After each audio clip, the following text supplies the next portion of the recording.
talk about Google. Let's talk about Bard, or let's not talk about Bard. February 8th, 2024, Bard becomes Gemini.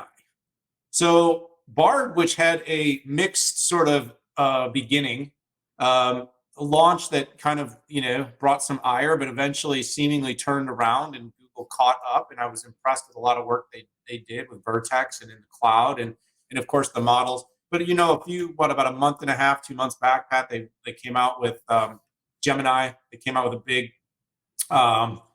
good. Jesse Coulter, AMD, said Pat has a few minutes. That she agreed. But basically that, it was like a rebirth, rebrand. And that, of course, got met with some scrutiny because the highlight sizzle reel was done in a way that everybody wanted to throw a fit about. But I saw right through that. That was fine. But what's really happening here, Pat, is Google's moving on to the next model. And Google, you're talking about a multi-decade mass investment between, with Brain and all the things that Google has been doing, DeepMind. This company is far along. And while OpenAI has gotten a lot of the acclaim, Google has some serious muscle here to offer.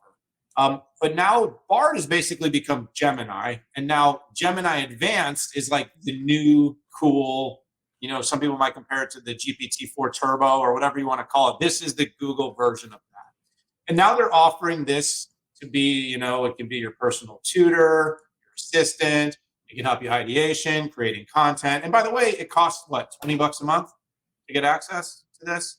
So there's kind of the free product, which is Bard became Gemini. Now there's Gemini Advanced, which is the 4.0 Turbo, which is the paid thing that people can use on their mobile device. And it's available now, Pat.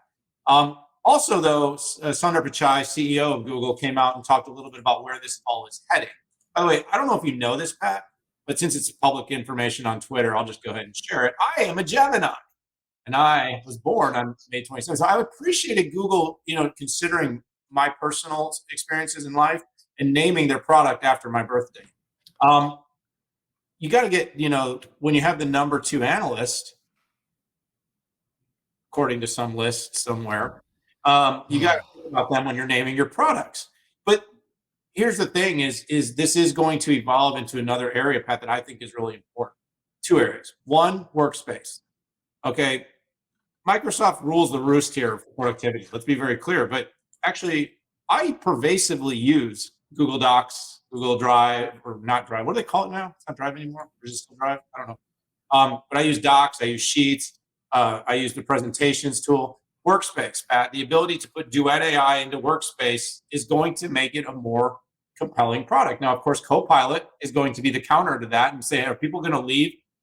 I don't know, Pat, but I think it's a growing business. I think this is a chance for Google to differentiate with Workspace. And then, of course, Duet AI becomes Gemini. So that's the updated name. So it's Gemini for Workspace. And it's going to be, Gemini is basically Duet AI. And so it's going to be a support tool in the cloud for developers to speed up coding, data protection and cyber attacks. And then, of course, other things that Google Cloud will build around this new Gemini. It's really a little bit of a branding exercise, Pat, and it's really the announcement of its next LLM, now available, $20 a month. Come get some. I'll let you try it first for pay. You tell me how it goes, and then I'll pay for it. Yeah, Dan, that was a great rundown. Basically everything I was planning on saying. Oh, that's right. When you let me go first, you're screwed. Well, here's the thing: is that it's not. I haven't used it, and quite frankly, very few people in the press have used it. If you remember, the previous 2 versions of Bard got pretty much panned and shot down. Not necessarily what it could do, but how the demos were taken and they were presented to folks. So Google is going to be a player in generative AI 110%. The only question is how much of that AI goodness and consumer love will be taken by either Apple or Microsoft. My back end is for productivity is Workspace as well. but my front end is very much Microsoft at this point. I haven't found a graceful way to do it. In fact, you and I were both working on a presentation that lost its fidelity. It was a PowerPoint presentation being edited inside of slides. It lost its fidelity, and there were some font challenges, and you just can't have that. Very successful in spreadsheets and also Word and stuff like that. But anyways, I just don't feel like there's anything definitive coming out of Gemini other than the paid version. The advanced version is going to be better than Bard, which is now called Gemini. And that's it. That's all I can add. That's all I know right now.